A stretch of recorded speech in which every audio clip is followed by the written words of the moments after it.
pessoal, 21 de setembro de 2020, estamos aqui para retomar as nossas discussões sobre a geografia e suas maluquices e seus desenvolvimentos e tudo mais. No último vídeo, na quarta-feira da semana passada, ao final estava bastante confusa a coisa toda, o aviso, e aquele debate que eu falei que ia ser ao vivo essa semana, na verdade será no dia 30 e, portanto, somente na semana que vem, ok? Então, fiquem tranquilos, tudo vai chegar a seu tempo e a gente vai divulgar o horário direitinho, o encaminhamento, o tema e essas coisas todas. Muito que bem. Também na semana passada, na quarta-feira, nós retomamos a discussão sobre a questão do lugar e estávamos então desenvolvendo a ideia de que esse sentido de localização está diretamente associado ao desenvolvimento dos processos e ao reconhecimento, então, de que o lugar em que estou é o lugar em que estou dentro de um processo. E que, bom, hoje nós precisamos ver, inclusive, que o processo enquanto tal, ele é em si mesmo um lugar e que, portanto, há uma relação escalar entre os elementos que compõem os processos, no caso, a minha pessoa ou tantas outras pessoas, objetos, máquinas, relevos, climas, estrelas e tudo mais que vão fazer parte desse processo e que nesse sentido como mais geral, a ideia de lugar, então, ela tem a escalaridade daquilo que eu estou falando, da própria temática sobre o qual estou falando. Então, nesse sentido que vai do indivíduo à universalidade, a toda a relação e a relação dele com todos os elementos que compõem o seu próprio mundo, com todas as distâncias ou não distâncias, ou seja lá o que for, então nesse sentido vai se compondo então a ideia de localização, a ideia de pertencimento, a ideia de se existir dentro de um processo, se existir dentro de um mundo. Então a ideia de lugar ela vai tomando características em cada uma das sociedades, em cada um dos momentos históricos, na constituição da própria humanidade, vai tomando características relativamente diferentes. Justamente porque os processos e as escalas desses processos e o reconhecimento desses processos não são os mesmos. Então, quando nós estamos falando das sociedades de caçadores-coletores, ou estamos falando da sociedade dos primeiros movimentos, das primeiras experiências dos plantadores-criadores, então estamos falando de uma mudança radical do ponto de vista da própria experiência da sobrevivência humana. Porque uma coisa, efetivamente, é estarmos atrás da caça, atrás da coleta de alimentos e, bom, esse tipo de deslocamento e o sentido de pertencimento, o meu lugar, o lugar do outro, o lugar que eu defendo, o lugar que eu ataco, o lugar que eu vivo, o lugar que eu sobrevivo, essas coisas têm um sentido, têm uma dinâmica, têm uma determinada velocidade, uma espaço-temporalidade que é toda sua. Quando eu penso na necessidade, então, de colocar um grão no solo e esperar que aquilo se desenvolva e eu possa, então, colher uma espiga toda de milhos, ou de arroz, ou de trigo, ou seja lá o que for, então esta ideia, esta noção, esse sentido de localização é completamente diferente. Não existe, na verdade, vamos dizer, do ponto de vista da vida dessas pessoas, nada que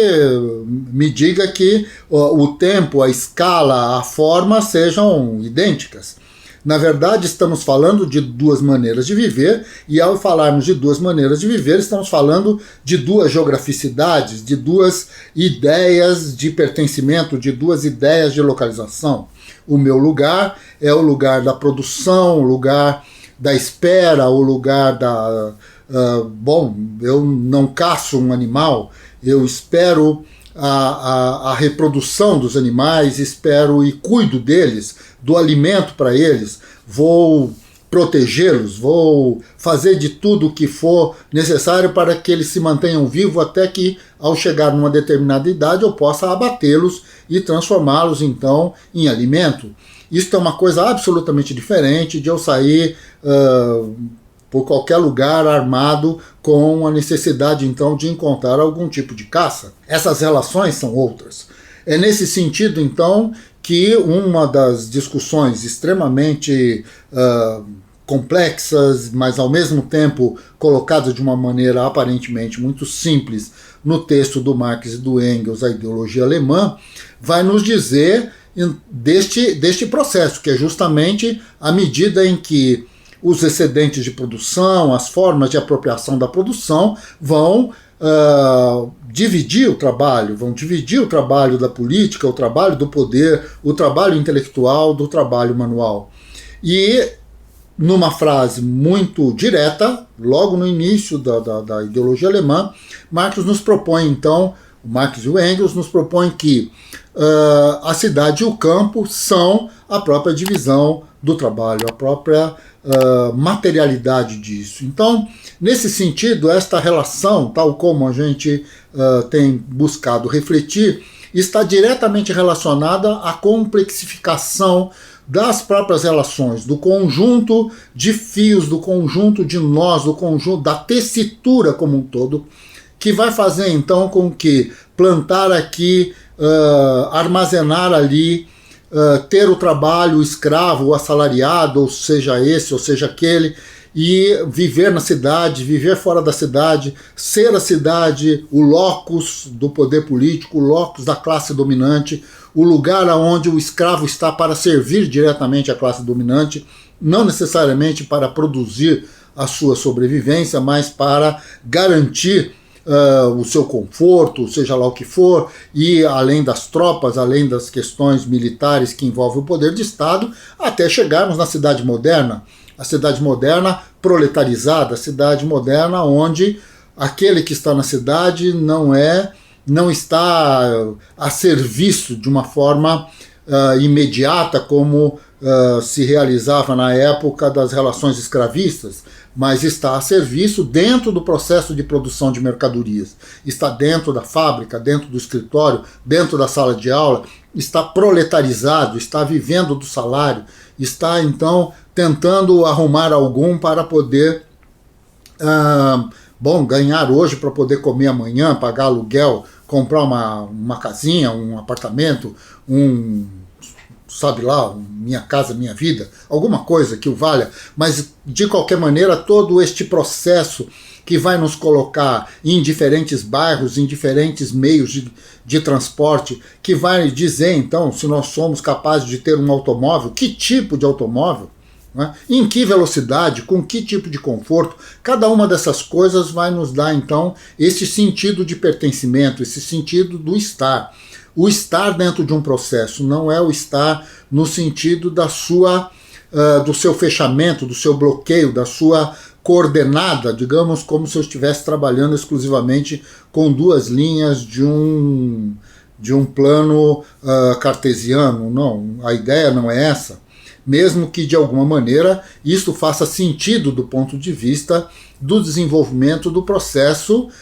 que é o viver da sociedade tal qual nós a conhecemos, isso que nós chamamos genericamente de sociedade capitalista. Então, quando nós pensamos do ponto de vista do lugar, também precisamos pensar nessas escalas. Isto é, o que é que significa pertencer, então, a este ou aquele bairro, pertencer, ser proprietário de uma pequena loja, de um pequeno comércio, de um pequeno,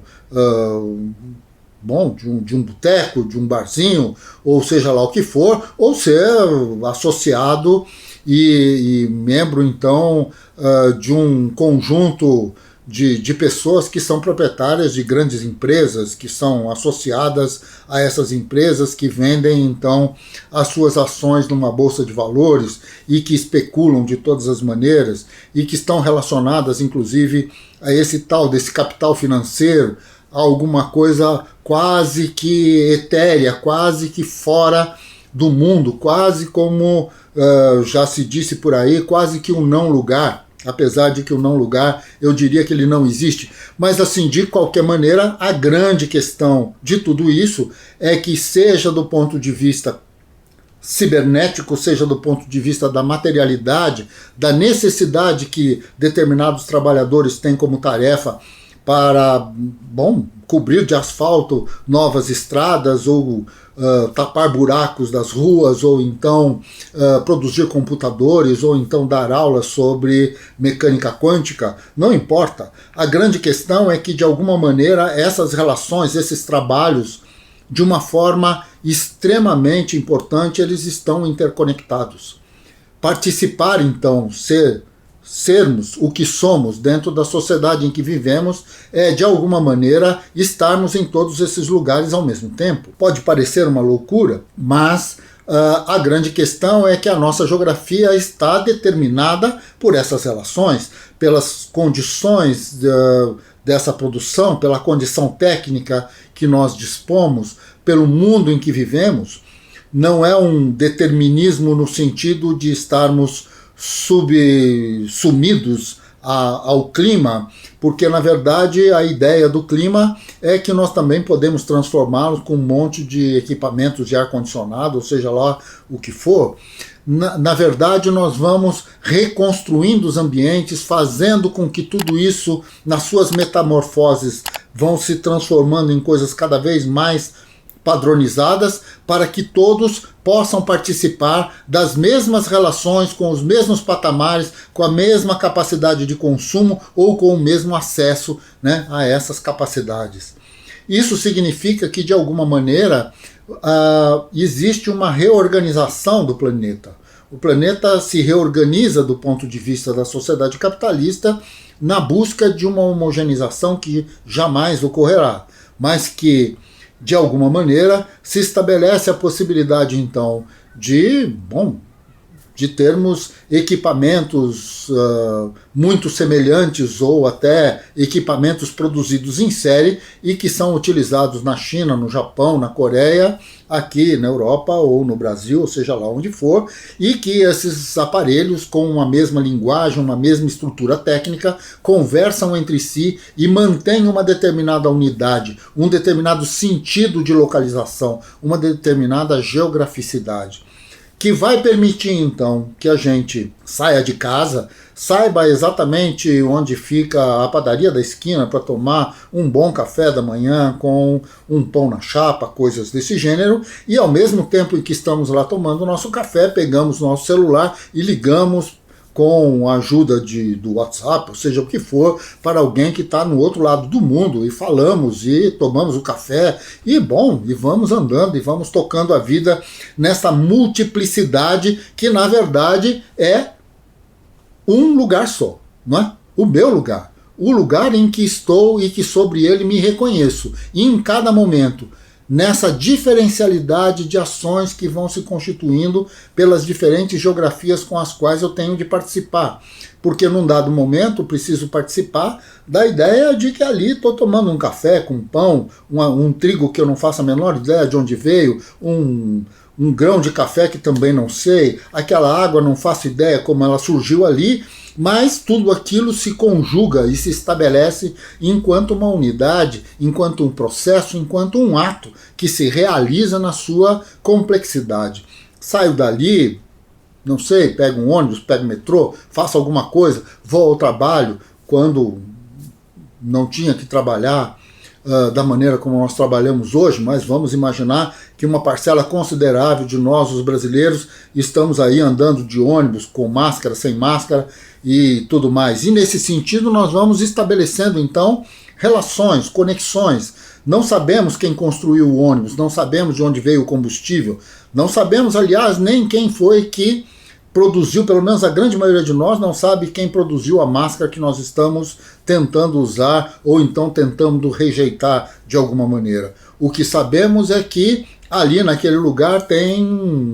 um hambúrguer que é conhecido no mundo inteiro e que faz parte da mercadoria global. No outro vende uma televisão com não sei quantas polegadas que vai me fazer, quem sabe, por mais ou menos uma hora e meia, uma pessoa relativamente feliz. E assim sucessivamente, essas coisas vão ocorrendo e eu vou fazendo parte. Não sei exatamente quais são os nexos nunca consigo estabelecer e ter o domínio dessas relações, mas de alguma maneira faço parte dela, faço com que ela se realize, porque ela se realiza no formato da mercadoria, e eu sou um vendedor de mercadoria, porque vendo minha força de trabalho, e um comprador de mercadorias, porque transformo o meu salário em consumo. E é nesse sentido, então, que tudo isso toma nexo, tudo isso toma sentido, tudo isso estabelece, então, uma estrutura lógica que nos permite reconhecer as formas de reprodução da vida no mundo, tal como nós estamos vivendo nos nossos dias. Certa vez, conversando com um geógrafo de Goiás, o Denis, que é professor da Universidade Federal de Goiás, e nós fizemos aí uma entrevista, um podcast e tal, e ele tinha acabado de publicar um artigo logo no início que explodiu a pandemia, onde ele mostrava, a partir de um mapa dos aeroportos do mundo, a forma de disseminação de uma doença. Nós não estamos falando de alguma coisa que esteja de fato no plano da consciência individual de cada um de nós. A nossa consciência individual é copartícipe de um processo que está para muito além e que se estabelece enquanto no formato da sociedade. É por isso mesmo que todo qualquer projeto de conhecimento, de ciência, de desenvolvimento, de geografia, todo qualquer projeto, ele se estabelece enquanto um pensar da sociedade como um todo. Não existe nenhuma possibilidade de mexer em qualquer uma dessas peças que não mexa no restante das peças que compõem, se é que são peças, mas que compõem a geograficidade do nosso mundo. A questão, portanto, que está colocada aí, e voltando então ao ponto de partida de que iniciamos esse vídeo, é esta relação escalar entre eu e o mundo, entre eu e os processos a que pertenço, entre o sentido de estar dentro de um ato específico e, ao realizar aquele ato, me sentir que eu estou dando conta do que faço, e a partir daí faço uma segunda coisa, uma terceira coisa, uma quarta coisa, e a minha vida vai rolando e o dia vai passando até voltar para casa e também deitar num colchão que eu não sei quem fez, numa casa que eu não sei quem construiu, e assim sucessivamente, porque tudo isso é mercadoria, tudo isso, inclusive, como estava dizendo no vídeo passado, até o canto do passarinho vira uma espécie de monopólio. Eu pago mais para poder ter o monopólio de escutar passarinhos quando acordo de manhã. Então, nesse sentido, toda esta relação com o mundo da mercadoria vai estabelecer um conjunto de regras, de regramentos, dos quais nós vamos falar mais para frente, mas esses regramentos vão estabelecer, então, as contradições aparentemente, ou as dicotomias aparentes desse mundo, a relação entre cidade e campo. Vamos colocar no campo formas de vida que em nada tem a ver com o campo, como no caso das vidas indígenas, dos povos indígenas, dos povos ribeirinhos e tudo mais, que nada tem a ver com o campo, mas que de qualquer maneira, para nós da cidade, parece tudo ser campo, mas para o inverso é mais ou menos verdadeiro, porque, de alguma forma, existe uma certa pasteurização da ideia de cidade para quem não conhece e não vive nas cidades. E esta pasteurização, quando alguém chega realmente para conhecer um processo como esse, vai se deparar, então, principalmente com as grandes metrópoles, com a diferencialidade das relações, com a ideia de uma periferia que, no caso, por exemplo, do Brasil, são periferias que se realizam no centro da própria cidade, no centro do ponto de vista geométrico, mas é periférico do ponto de vista do seu papel no processo de reprodução do mundo capitalista. Então, esse sentido, esta variedade, este jogo, onde nada está fixo, tudo está em movimento, é isso que nós precisamos compreender quando nós pensamos em compreender a geografia tal qual nós estamos desejando. Bom, amigos, amigas, na próxima quarta retomamos um pouco mais sobre esses regramentos, sobre essas ordenações para que a gente possa reconhecer, então, o significado geográfico de viver o mundo capitalista tal qual nós estamos vivendo. Antes de terminar, um aviso mais do que importante. Amanhã nós vamos ter um podcast com a professora Cíntia, da Universidade Federal do Rio Grande do Sul. Vamos conversar sobre cartografia, sobre as chamadas cartografias sociais, coisas desse gênero, sobre escala, sobre linguagem. Muito legal. Amanhã, pela manhã, vamos ter mais um podcast no ar. Um grande abraço para todo mundo, para vocês, para todos os que estão próximos e que, de alguma maneira, estamos todos juntos aqui vivendo, né, essa confusão toda que é este ano de 2020. Até mais, até quarta. Um abração.